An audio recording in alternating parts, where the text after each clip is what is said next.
There's a popular saying in leadership that if you think you're leading and there's nobody following you, you are only going on a walk. On this platform, you are going to learn principles of leadership. You are going to encounter different leaders. You are going to learn about how you can grow as a leader, how you can make an impact. My name is Ayim, and I'm the host for the leadership platform. I am a leadership coach, a lawyer by profession, a John C. Maxwell certified coach. I have been in corporate life in senior positions for several years, and now I run the Center for Transformational Leadership, where we train and coach leaders to become better leaders. And I invite you to go on a journey with us as we discuss the subject of leadership in the coming weeks. This and every Saturday, you have opportunity to ask questions, share your views on important leadership matters.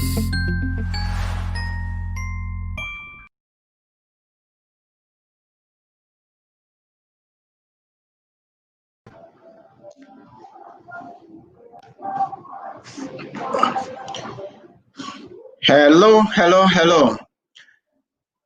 Good evening, everybody, and welcome to the leadership platform. We are grateful that you are with us this evening and that we are going to learn together. The leadership platform is powered by the Center for Transformational Leadership. Here at the Center for Transformational Leadership, we aim to unearth the talents that God gave us. We aim to help people and each other to grow, to become better leaders. So we have training programs, we have various activities, seminars, workshops. We also have coaching services. So if your organization needs a training and coaching, you are always welcome. So thank you for spending part of your evening with us. Please announce yourself in the chat. Give us your name and where you are joining from. We'll be very happy to welcome you so that we know who are with us. So please announce yourself and also feel free to interact as we go along. If you have questions, if you have comments, please feel free to announce them so that to put them in the chat box so we know and we would address them. So my name is Ayim. I'm the CEO for the Center for Transformational Leadership.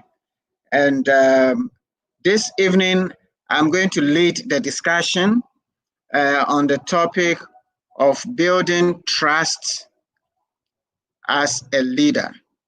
So you are all very welcome. As we welcome more people, please announce yourself. I see Jolio says, good evening, Mr. Ayim, great to see you. Oh, this is William from Tema. All right. So please announce yourself. We would like to know you, we would like to recognize you. And we are live on Facebook and on YouTube. Please share with your friends, share with your family, share with your colleagues, and let them all join and let us learn together. Samuel Sifamafo, I see you joining. I see Anna. Thank you. You're always here. Project Director of Village of Hope. Thank you so much. Wheezy Kemavo, Wisdom. Thank you for joining from Accra. So you are all very welcome. Frank, thank you. You are welcome. Joining from Ghana. All right. So we're going to start our discussion. And as usual, we would have 30 minutes to maximum 40 minutes of presentations, but you can put your questions there. And after the presentations, we would be able to answer your questions. If you have some ideas also to share on the topic, please feel free. More ideas we have, the more we all learn together and we grow together. So you are all welcome. Joseph and Kroma, you are welcome from Elmina. Thank you, Ben. Please. Okay, thank you, Ben, so much. Listening from London. All right, thank you so much for coming. All right, so this evening we are going to discuss an important subject which somehow seemed to be overlooked, seem to be given much less attention. It's a subject that is not discussed much in business, in our homes, in our churches, in politics, in our world as a whole. This subject is an important one. When you get it right, you know, everything seems to be working well. Businesses grow if we get it right. Nations are sustained by it. Relationships are sustained by it. Character is maintained by it and protected by it. On the other side, when we get this wrong, everything seems to fall apart. Families fall apart, deep love relationships are broken, and pains are created. Political systems fall down and crumble. Businesses fail, and performance go down when we don't get this right. Unfortunately, this subject is not discussed as much as it is needed. And the subject is the subject of trust. The subject of trust. Now, I just want us to do a little reflection before we go into this subject. I want you to imagine and think about a time or a relationship or work relationship, a boss, somebody you worked with who trusted you fully.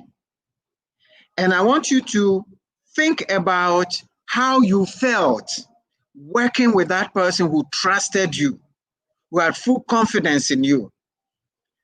Think about how you feel, and I want you to share with us your feeling working with this person. Just let's take 30 seconds to reflect, and another 30 seconds, please put down how you feel when you're working with somebody who trusts you, who has confidence in you. What do you feel? Share your thinking with us. We will pick your thinking as we go along. So if you're working with somebody that trusts you, how does it feel? How do you perform? On the other hand, imagine also a situation where you work with somebody who didn't trust you. How did it feel? What was your, inner sentiment? What was the environment like? Please think about this and share your views, your experiences with us. We want to learn from your experiences. So we'll share your comments as we go along. So feel free to interject. But trust is so important. And so we are going to look at a few slides. I'm going to try to share my slides and share a few ideas so that we can learn from there.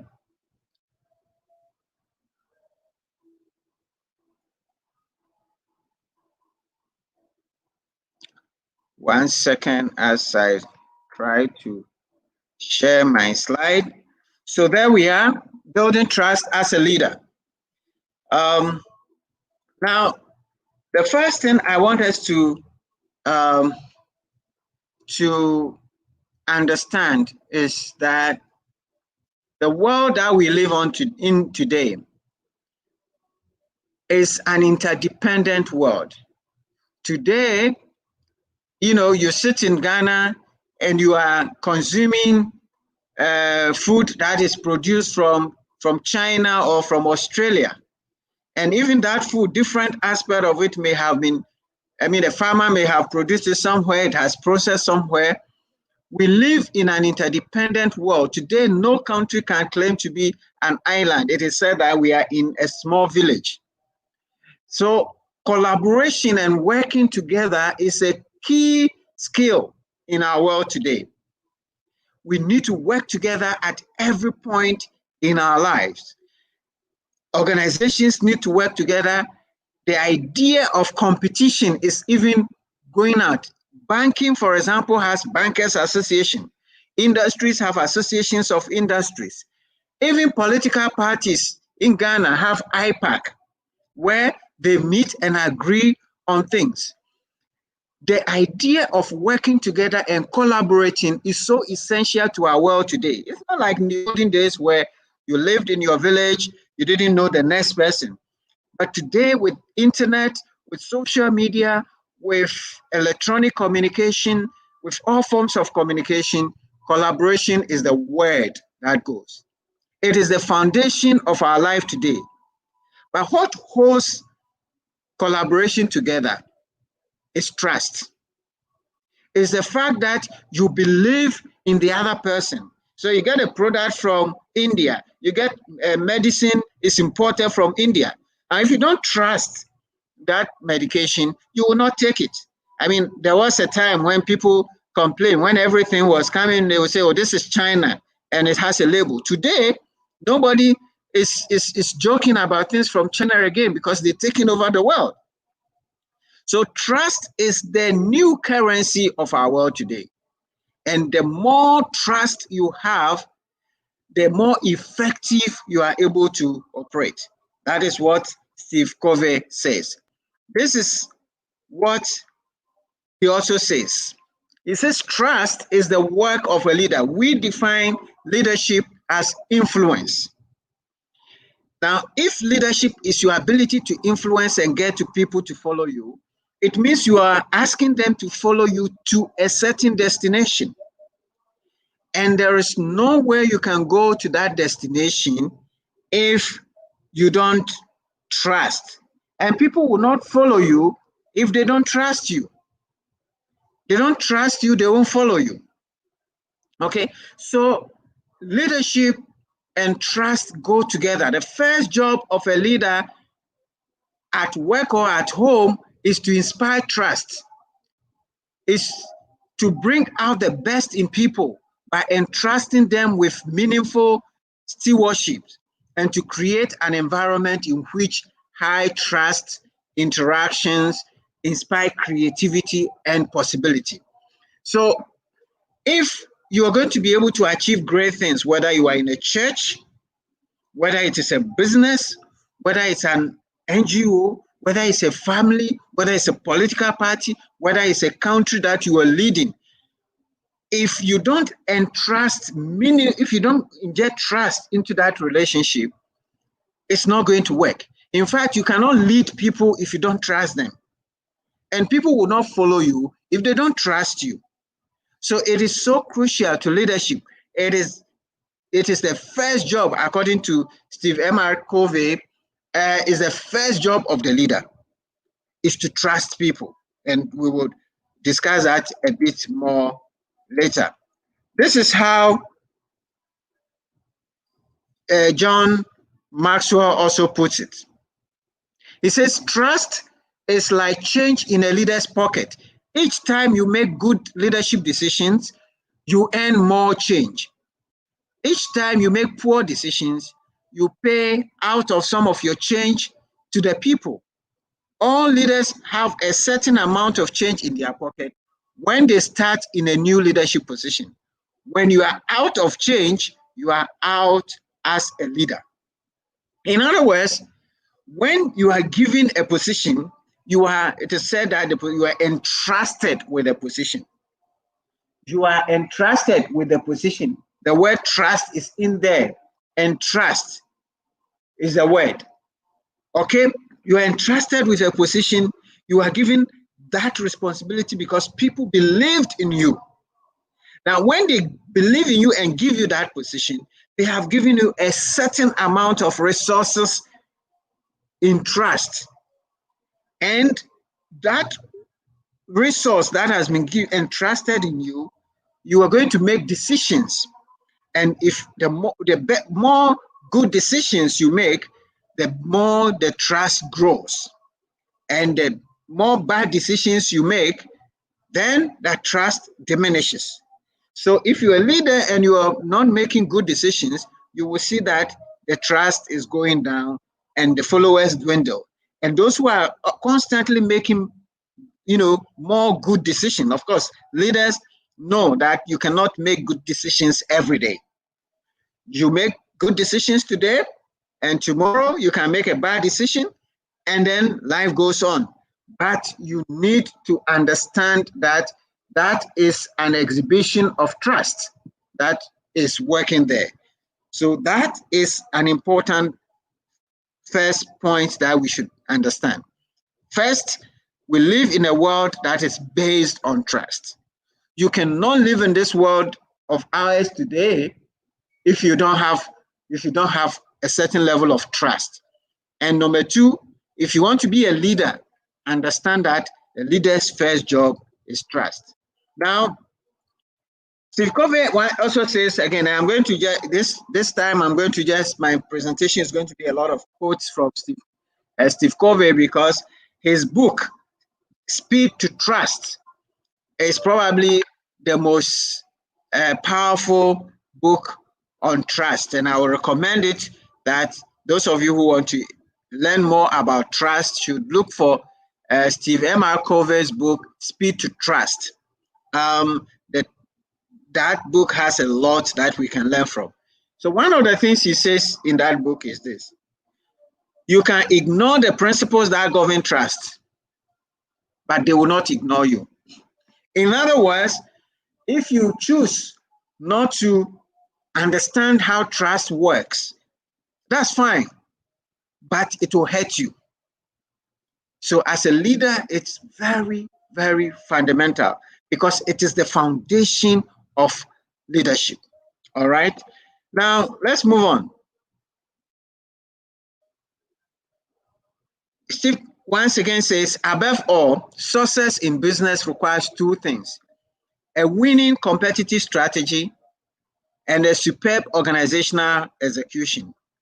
Distrust is the enemy of both. I submit that while high trust won't necessarily rescue a poor strategy, low trust almost always derails one.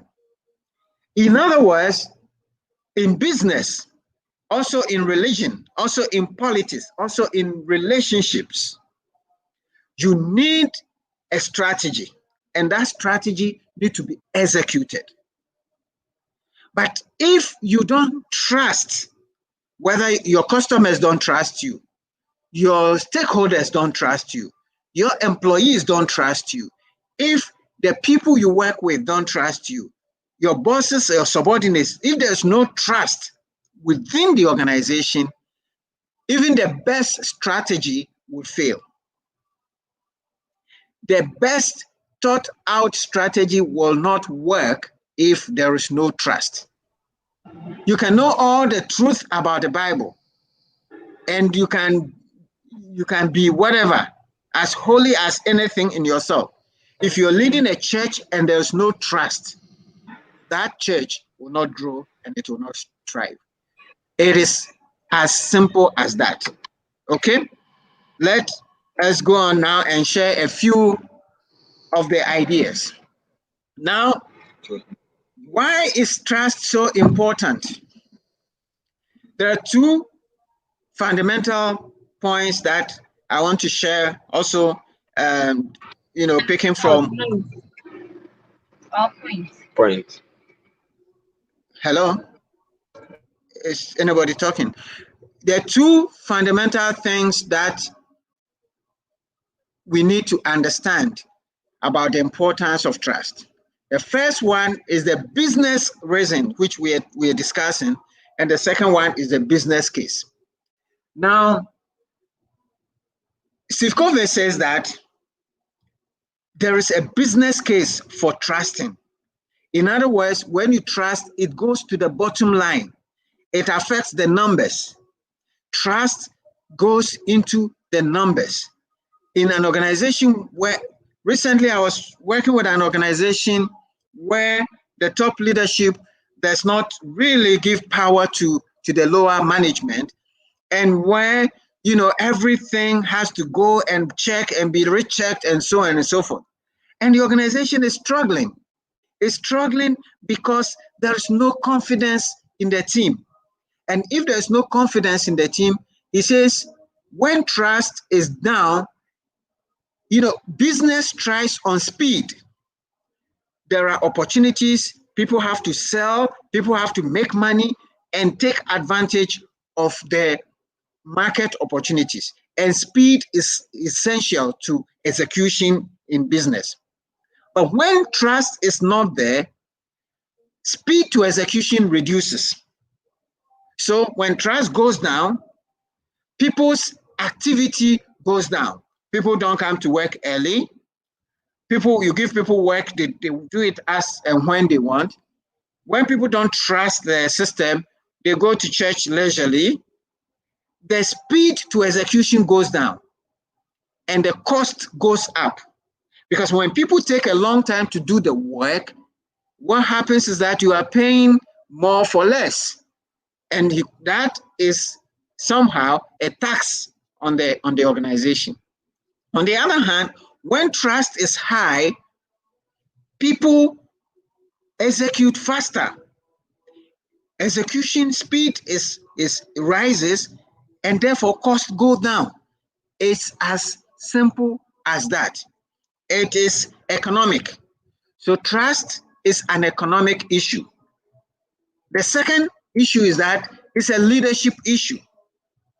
It's a leadership issue. What is the purpose of leadership? The purpose of leadership is to motivate others, is to generate inspiration among people, is to make people feel good to be able to follow you. Now, where you don't have a trust in the people, when trust in leadership goes down, what happens? Energy goes down.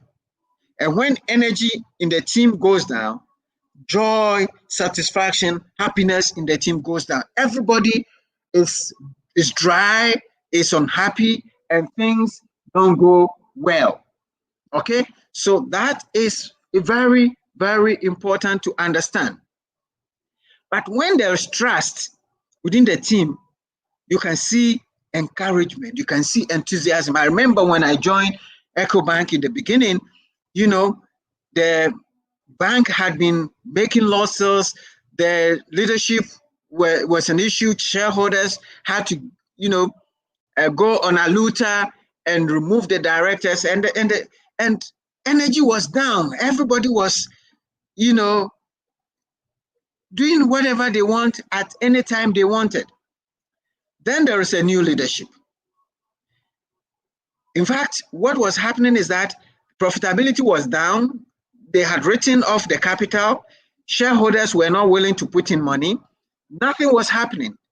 The Pan-African Bank for 10 years was restricted to only 5 countries. Nothing was happening until a new management came and started putting some things into practice.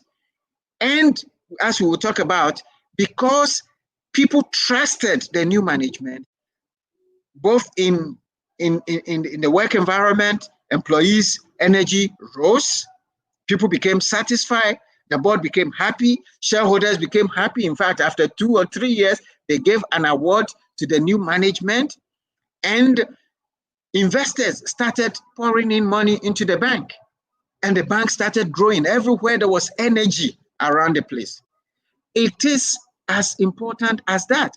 People then became happy about the bank, and the bank now is able to recruit high flyers from big organizations, from Stan Charles, from Citibank and other places. People were willing to work. Where there is trust, you would attract good people. And where there is no trust, there is there is a problem.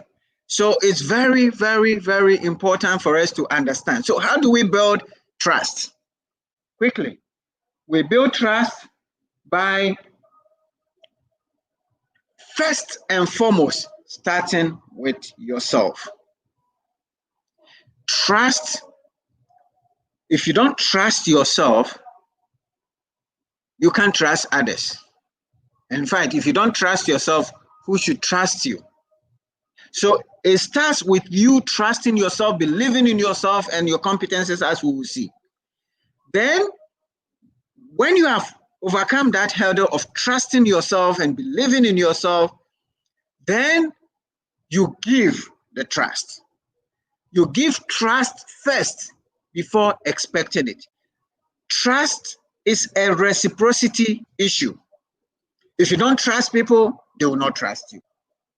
It's as simple as that.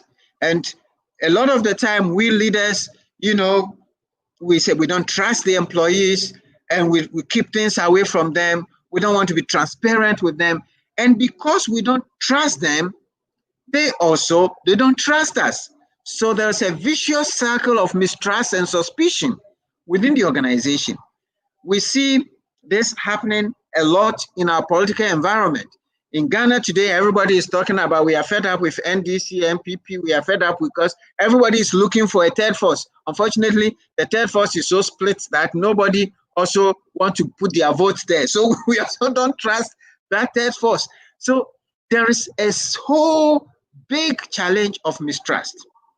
So first start with yourself, then second, give trust first before you expect it. And the third thing is behavior. Your behavior must correspond, excuse the error there, with your intentions. It's absolutely important, and we will spend a few more minutes later on those. So just a few more quotes. The process of building trust is an interesting one, says Steve Covey, but it begins with yourself, with what I call self-trust, and with your own credibility, your own trustworthiness. If you think about it, it is hard to establish trust with others if you cannot trust yourself. Very, very important there. Again, he says, whether you are on a sports team, in an office, a member of a family, if you can't trust one another, there is going to be trouble. So that's where then you begin to give the trust. But Mahatma Gandhi says, the moment there is suspicion about a person's motives, everything he does becomes tainted. You see, when you don't trust people, then there is suspicion. And where there is trust, even when you make mistakes, people will understand. They will try to give you an excuse. They will try to pardon you. But where there is suspicion, even your best intentions are misinterpreted. Where people don't trust you, your very, very best intention, you can be as careful as anything, you can convey your message as carefully as you can, but you will be misinterpreted. That is how powerful trust is. So, there are two pillars of trust. We'll look at them briefly, and then we'll end, and you can ask your questions. Trust is a function of credibility and behavior. That's what we have tried to say so far, but let's look at them a bit more closely. Credibility. What does credibility look like? Credibility is about integrity. We'll talk about integrity briefly, but it's about your character. If the word integrity comes from the word integer, and when we studied arithmetic, integer is a number that you cannot break apart. It's a number that is no more divisible. You cannot divide it by any more number. It's so unique and specific. It means that you are the same, one and only. There's no division in your behavior, in your character. People can trust you. Credibility also has got to do with your intention, motives, the reason why you do things. And people are looking for why you are doing things. And that is very important. How do you connect with people? Are you thinking win-win when you are taking certain actions, or you're just thinking about yourself alone? It's very, very important. Connection with people. Then your capabilities, competence is very, very important. You can be as nice as anything, but your skills, your competencies that you bring to the work then give you credibility. Then there is results. It's absolutely important. Now, we are in election season, so pardon me if I talk more, I bring some political examples. I mean, in the last election and this election, I think the word competence has been overused. What are people talking about? People are talking about ability to deliver, ability to give results. So people have dubbed these elections that we are going to have as a comparison of results, of performance, of delivery. It's absolutely important. When you're a leader of a church, we are in COVID time, you're not able to bring out programs and activities that would bring your people together. You're not getting any results. Everybody is on the internet. Everybody is on Facebook, social media. People are working there. You are not there. You're a business and you're not getting results. That is challenging. People will not trust you. Your customers will not trust you. Your stakeholders, your investors will not trust you. Credibility stems from character, integrity, motives, intentions with which you do things, your capabilities and skills, and results is so, so important, credibility. The second component, and integrity, just a few words on integrity before we move to the next component. Integrity simply means you're consistent, you're the same every time, everywhere. You're not black to some people and red to others. Integrity means you're honest in what you say. It also means authenticity. Now, authenticity simply means you're human. You're not just projecting your good side, but you're also projecting your human weaknesses. All of us are human. We have strengths, we have weaknesses. An authentic leader is the one who comes to tell you, guys, me too, I'm human. Like Jesus also wept. That is human, it's authenticity. You demonstrate that you're human. So people can trust you. They can feel that they can relate with you. You share their weaknesses and you share also their strength. Then it's also about discipline, self-leadership. Your ability to put yourself under check is so important to integrity, and it goes to the root of credibility. Then the next element that fosters trust is behaviors. Now, behavior is very, very important. Apart from credibility, behavior is what you do and how you do it. And people are watching you. Do you walk the talk? The things that we preach, do we live them? If you're preaching love, do you love one another? Do you extend love? Also, transparency. How do you do your things? Are you hiding things from people? Are you keeping things away from people?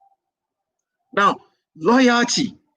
How loyal are you to the organization, to the principles that the organization stands for? Care for expectation.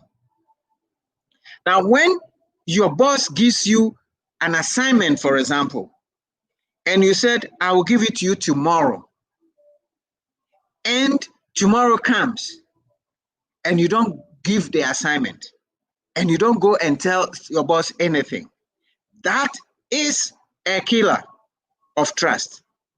One of my former bosses, he says, when he has given you an assignment, he will always ask you for when you can deliver it. You say in 2 days.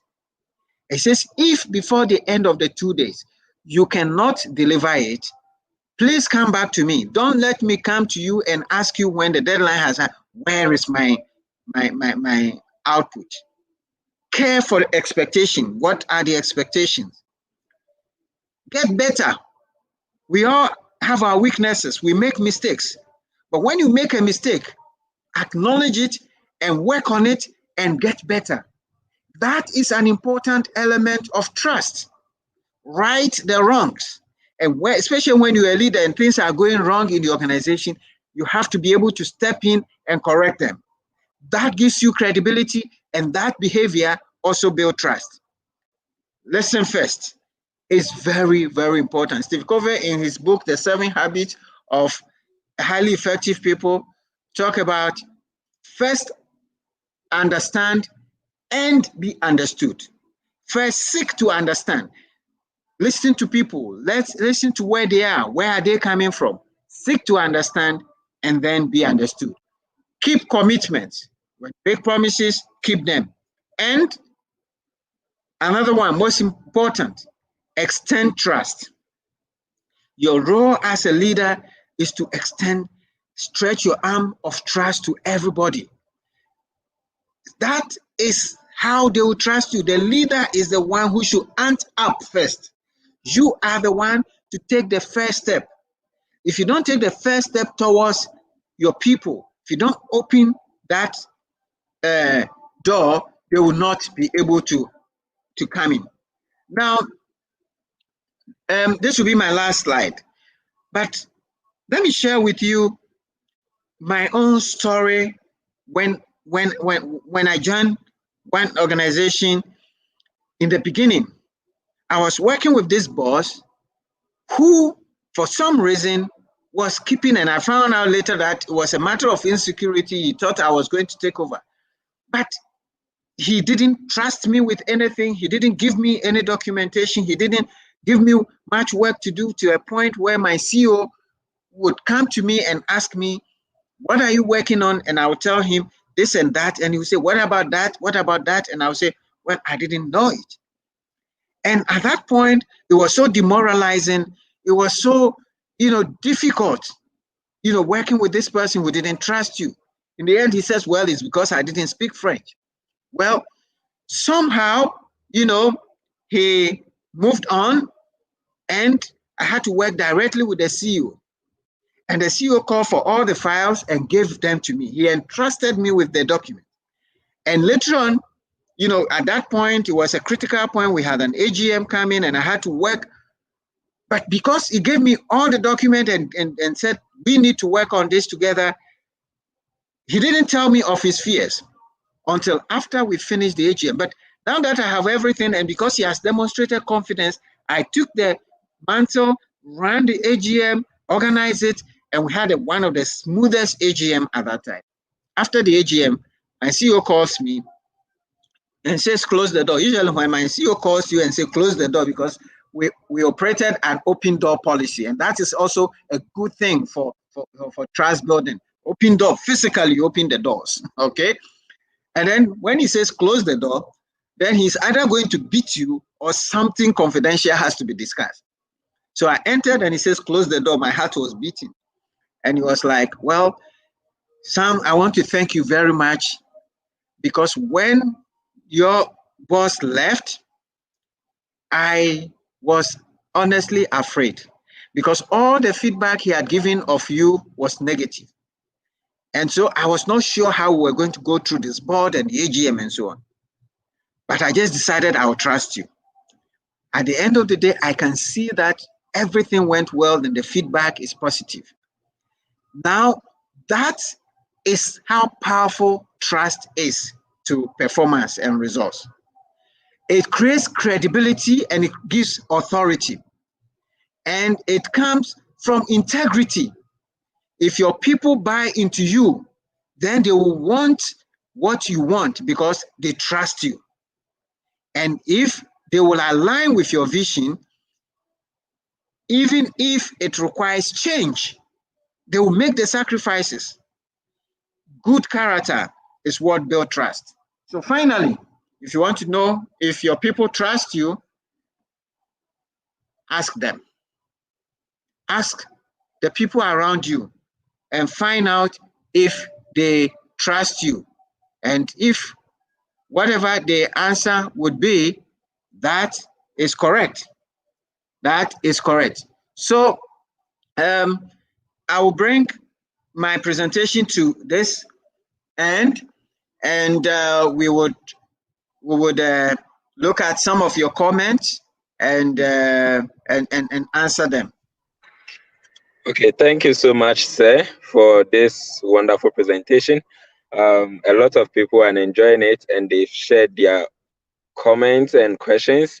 I could read this from Joseph. Joseph says he's watching from Elmina in the central region, and good evening to you. Ben BJK says, please adjust my name on the platform. Odru Kwatin, listening from London. And then we have also Jeribochi Dankwa. He says, hello, Samuel. Great to hear your voice once again. And I think he is speaking from Village of Hope. I think so. Okay, so there's a question which I would like you to take. But before then, let's take this comment from William Dafoe. He says, trust is indeed very, very, very important. And we move on to this question. This gentleman says, sometimes our superiors want us to do things which are unethical. And if you refuse, this affects trust. Hence, how do you navigate these types of challenges which sometimes affect trust? This question comes from David Kwabla Dokino. I would like you to take this question, and then after that, we move on with the other questions. All right. Thank you, David, for that question. Now, character is very important, and integrity is so important. When you are working in an organization or with anybody, you have to set your standards and you have to set your values. Now, if you set your values and your standards and you live by them, then if you are asked to do something unethical, you have two options. The first option is to find a way to communicate in a humble way with your boss and tell him how whatever he's asking you to do is unethical and how it will affect the organization, and maybe come up with some other ways by which you can achieve the results you want to achieve without being using the unethical route. I know that this is a risk, and sometimes a lot of us are not able to go. I mean, maybe next week or the other week we will look at character, and one aspect of character is courage.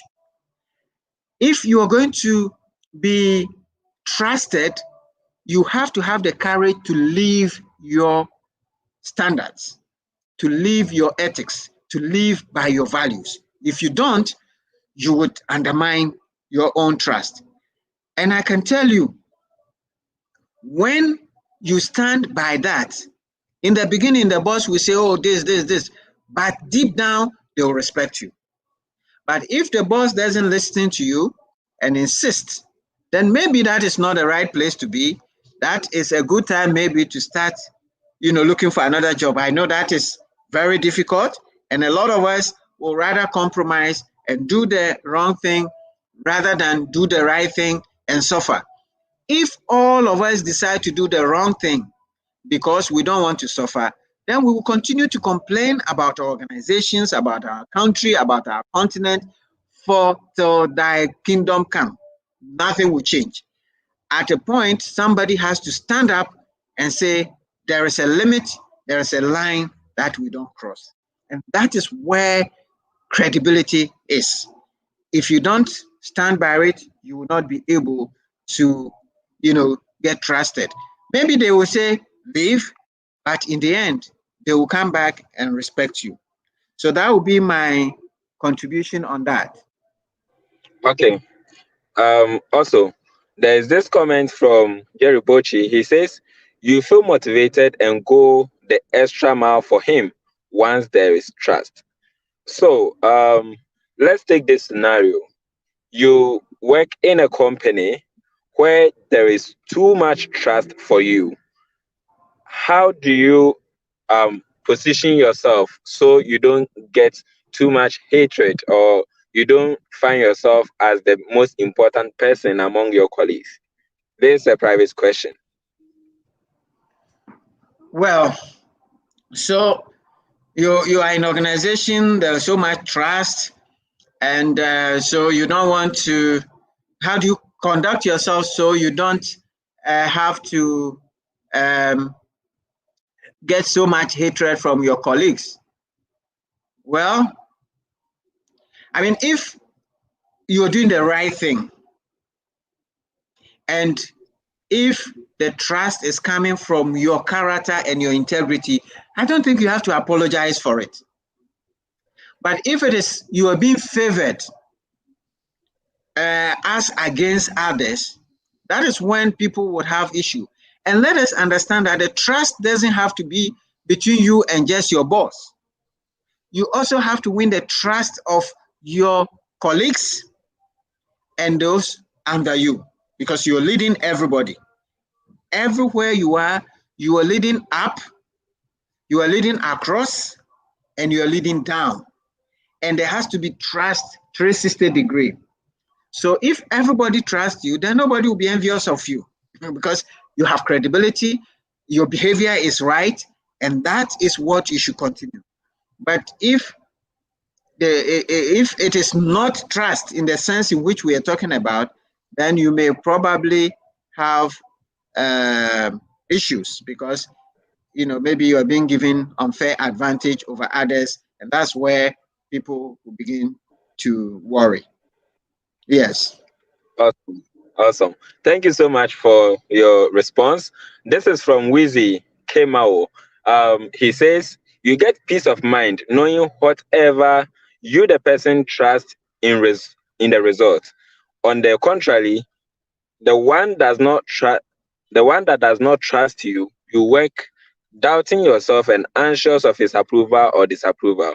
I think it's a general comment he's Yeah, so making. this is about the exercise that we're doing, and I see a few comments. So yes, if you have a trusting relationship, you have a peace of mind. If you don't, then you keep worrying. That's a good point. I think I see something also from Anna.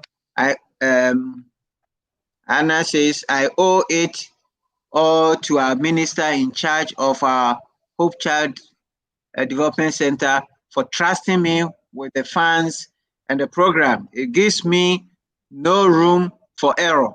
Okay, so when people trust you, that's also some of the things that also come up. Yes, there are a few more comments. So Okay. let's go on if there are a few So questions. Let's take this question from Ben. He says, can ex-convicts be trusted to take over a project or responsibilities? Can ex-convicts be trusted? It depends on what you are asking them to take over. But yes, even ex-convicts, sometimes they even get better, because the fact that somebody has been to prison does not mean they are bad. In fact, a lot of people go to prison on wrong basis. Either they are falsely accused, or the judicial system was wrong, or something went wrong. So it's not everybody who is in prison who is a bad person. People go into prison for political reasons and so on and so forth. So the fact that somebody is an ex-convict is not something that is a death sentence and nothing. I've seen people who have transformed, their whole life. In fact, I heard a story maybe last week of somebody who I think committed murder or something, a heinous crime, and in prison, studied and this is not in Ghana, because in Ghana, even in prison, you can't get access to books. But this was in the United States. He studied, he graduated with flying colors, law, and was doing a lot of good things for people even in the prison. And so his life sentence was actually reduced, and he was released. And he kept doing so many good things for the country. So being an ex-convict is not a death sentence. All right? Okay. Okay. So, cherished viewers, you can send in your questions and then we are going to tackle them. But as we wait for your questions, I'll be engaging Samuel Ayim um, on the leadership platform. You know, the leadership platform is created for you to learn and then move and impact the people around you with your leadership tips that you pick every day. So you would like to ask this question, sir. Let's say you are in an organization. uh, You are in an organization where you work and then you are giving in all you have, but you just think that everything that you are doing, you are not trusted. Therefore, you decide to put everything down. But later on, it tends to be like you were trusted and you got everything wrong. In that case, how do you position yourself back if you are tending to find yourself back to the organization? Well, that is probably also a communication issue there. Now, it's two ways. Because if you were truly trusted, there's no way you can be trusted and you will not know it. So maybe there is a communication problem, either from your co-workers or from your boss or from the who trusted you but who didn't communicate it properly, or maybe you were misinterpreting the communication that was coming to you. Okay, because sometimes when people are being pushed, I had a boss who was a taskmaster, and sometimes he would just give it to you, he will push you and give you tight deadlines, and if you're not able to meet them, sometimes the reactions are so harsh. And if you are not very careful, you would think that he doesn't trust you. But sometimes he just wants you to be better. He's just pushing you because he trusts in you and because he wants you to be a better person. He will push you to the limit. Now, if you don't receive that communication properly, or if that is not, the boss doesn't find a way to let you understand that this is the motive, and we talk about the intent at which you behave. If that intent, the motive is not properly communicated so that both of you feel a win-win situation, then it is natural that one party would feel that, well, I'm not trusted, so let me get out of the relationship. Now, once you've gotten out of the relationship, it also depends on how you get out. Okay? And we say it in corporate life, do not bang the door when you leave. When people leave organizations and they leave properly, in other words, if you're leaving, you go to discuss, you give good reasons why you're leaving, and you don't break any eggs, you don't bang the door. In other words, if you don't just quit, pack your things and you disappear, live in a very bad mood, leave work undone, and so forth, when you want to come back, it is always easy to come back. So for everybody on the call who is working in any organization, if you want to leave, please leave properly. Give the right notice. Sometimes you have to give 2 months notice, 3 months notice. Before you go, clean your desk. Do your handover notes properly. And let your boss communicate your departure and ensure that you give the baton to the next person. If you do that, then you can be entrusted to come back. Otherwise, it will be very difficult for you to come back. Yes. Great. So there's this question from Anna Junior Ogwe. But before we go to that question, there's another question in private chat. The person is asking that this platform is created for young people and older people to pick up and learn different techniques on how to lead their people. So we live in a country where we have a lot of older people still serving, but they have to go on retirement. In this case, do you think the young people cannot be trusted? That's the case of Ghana. Well, there are quite a lot Please of add young this people. question. Yes, there are quite a lot of Please young add this people question. also. Hello. Yeah, please add this Ike. question. Okay. Yes, please add this question. Anna is saying, we learned last time about the characteristics of personality. How does a leader deal with trust issues with a mix of personality at work? Okay. Good. All right. So, the first question about a lot of old people. I mean, I mean, in terms of the formal work environment, there are rules on retirement and so forth. So people have to retire at 60. So if they're not at 60, then you can't force them to retire. In fact, in some countries where the life expectancy has improved significantly, they're beginning to move the retirement age. In fact, in Japan, there seem to be more old people living than younger people. So but our situation is not the same. There are laws about retirement, so we can't force people who are not at retirement age to go home because they also need to live. And if all the old people leave, we the young ones will have to take care of them. So we should also understand that. But maybe you are looking at in the political level.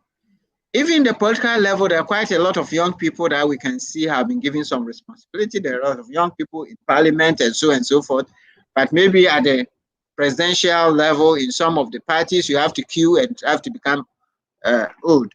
So it is not always a matter of people not trusting, because from our country's history, we have seen a lot.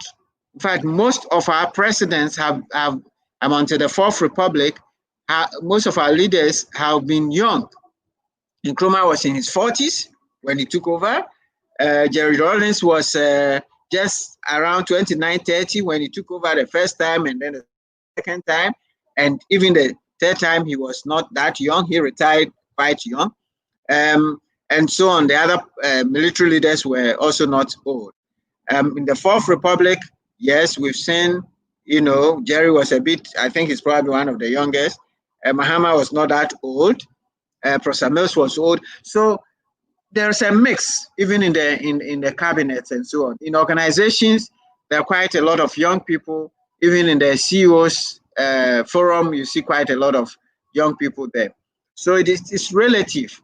It's not a matter of trust, but there is also, yes, a few older people who feel that people are young. I remember one of my bosses who told me, "Oh, you are too young for your salary." Okay, I mean they feel like, I mean, at this age, with this position, you should, not have a kind of salary. That is wrong. That is wrong.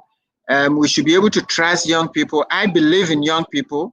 I work with a lot of young people, and CTL is just made up of young people, people who are young and doing great things. So I believe in young people because they also have talent.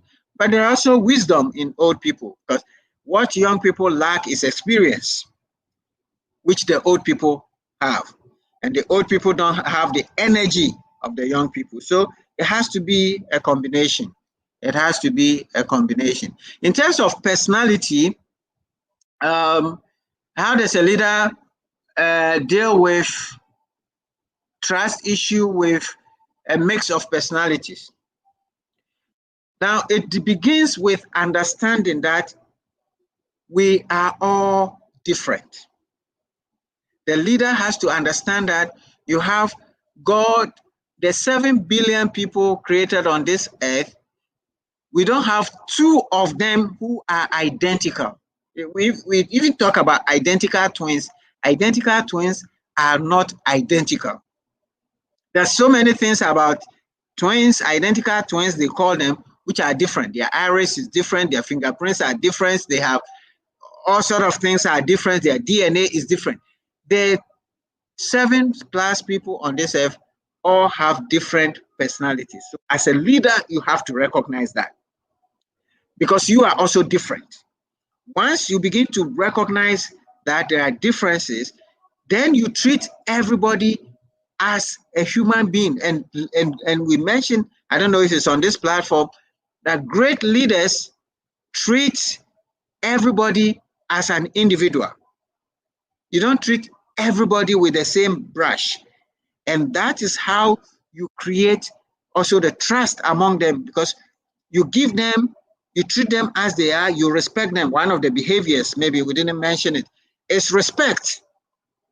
Respect the individuality, respect the personality, respect their skills, respect their confidences, respect their interests, and so forth. When you do that, then you can build the trust. You have to give first to be able to receive. And giving first means recognize the different personalities and working with them. I hope that helps. It All really right. helps. So we are still waiting for other questions, but there is this follow-up question on the previous one about young people, whether they are not being trusted in the country. The person is saying that I found myself in a community where whatever I do, the older people think you are young, so shut up. How do I build trust in this case? Well,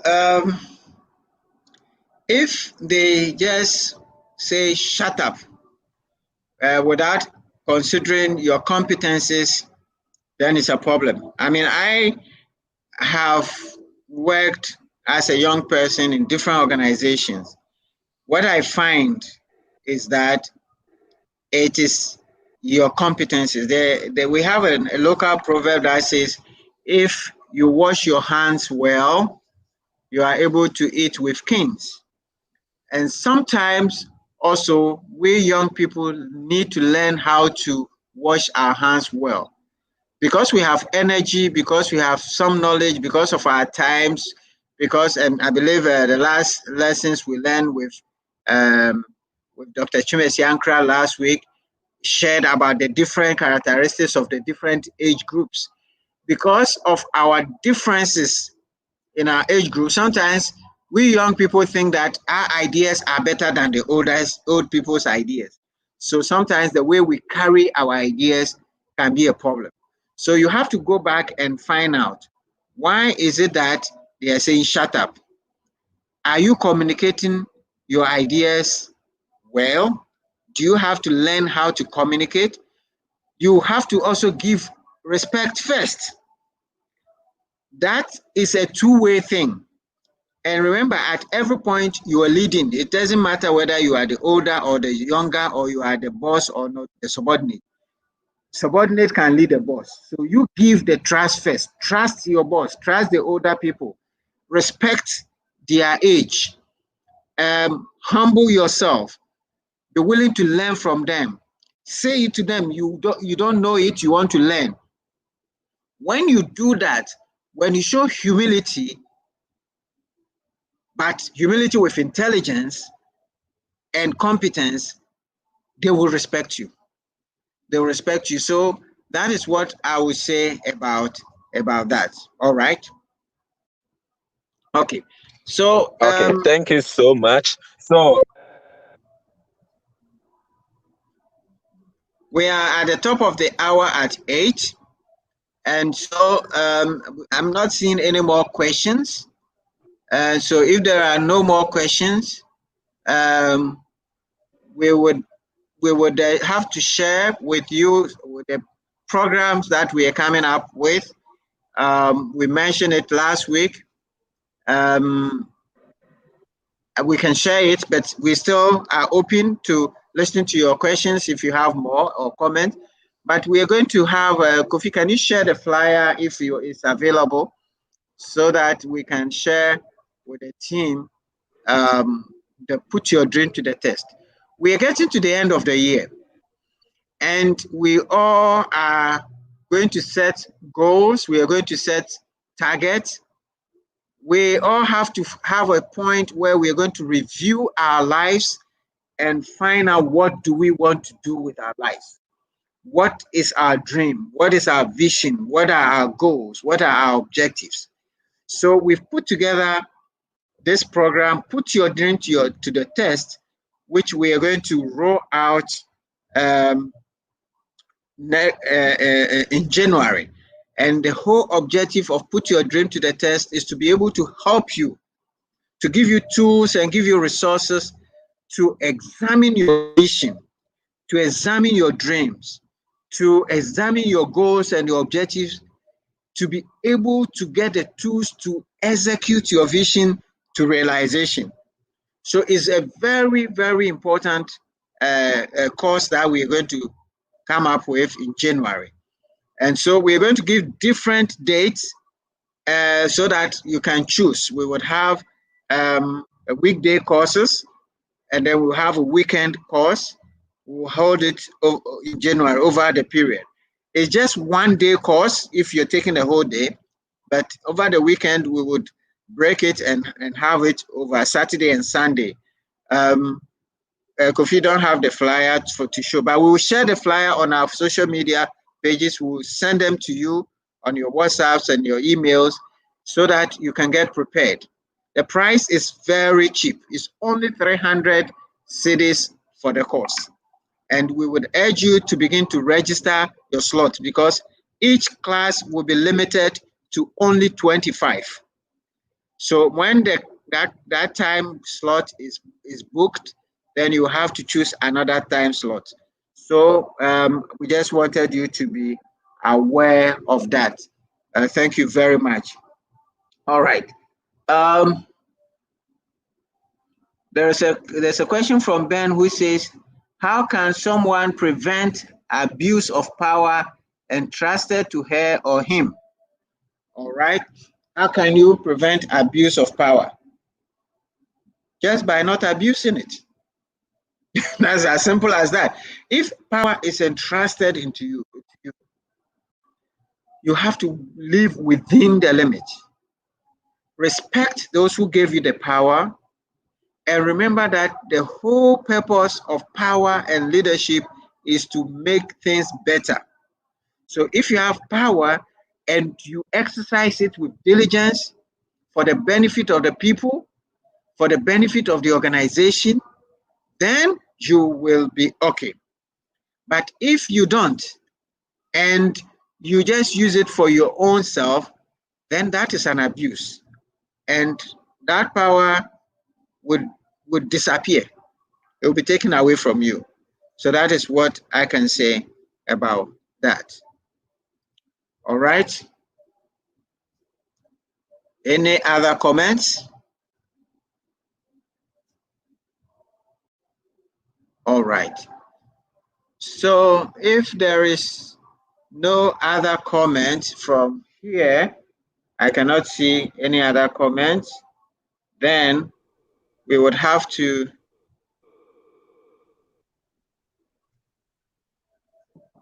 we will not waste your time.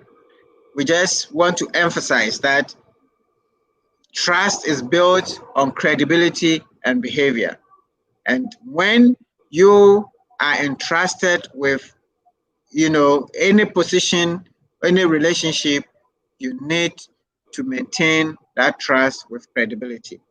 Otherwise, trust can break a lot of things. It can break marriages, can break families, businesses, nations, and so on and so forth. We need to have confidence in the people we lead and trust them to be able to have trust back. So I want to thank all of you. Well, I'm seeing Joseph. So I want to thank all of you, and those of you who want to fall off, you can fall off. And Joseph says, Sammy, you are so amazing. You have touched on very important leadership issues today. Kudos. All right. Thank you very much. And God bless you also, Joseph. Thank you very much. Jerry says, great presentation. Thank you very much, Jerry, for being part of the presentation. Thank you so much. All right.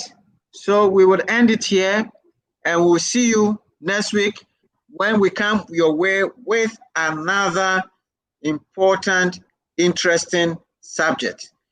We would announce it in the week, so stay tuned.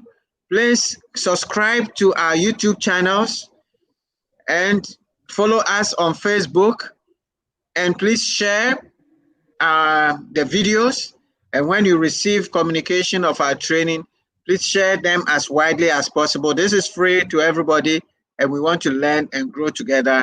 If you have an organization that you need training, if you work, speak to your HR people. We'll come and sit with them and work some things out for them and have training for both the senior and junior people.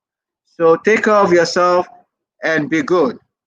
All right, Ben, can trust when misused be restored? And that's a very important question, Ben. Yes, trust when it is, you can lose your trust.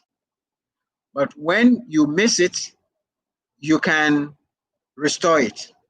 But you don't restore it by talking. You restore the trust by your behavior, by action. When I was in corporate life, one of my bosses used to say, when you are in the hole, stop digging. Now, sometimes when we have done something wrong and we're losing trust, then we begin to explain and excuse ourselves. So that's what we do. It's very natural. From beginning, human beings want to excuse themselves. But excuses will not bring you back the trust. The only thing that brings back trust is behavior that will model the expectations. All right. So if you breach the trust of your boss because you are not meeting expectation, your deadlines are not being met, and so you have lost the trust, and you want to restore it, the only thing you can do to restore that trust is change your behavior. Deliver your work on time, meet your deadlines, meet the expectations, and you would be able to restore that trust. Thank you very, very much. Take care of yourself. And then God bless everybody. All right. So, Ike and Kofi, thank you very much for the technical support, and may God bless everybody. Have a very, very good evening. Bye bye. When people say they can't dream,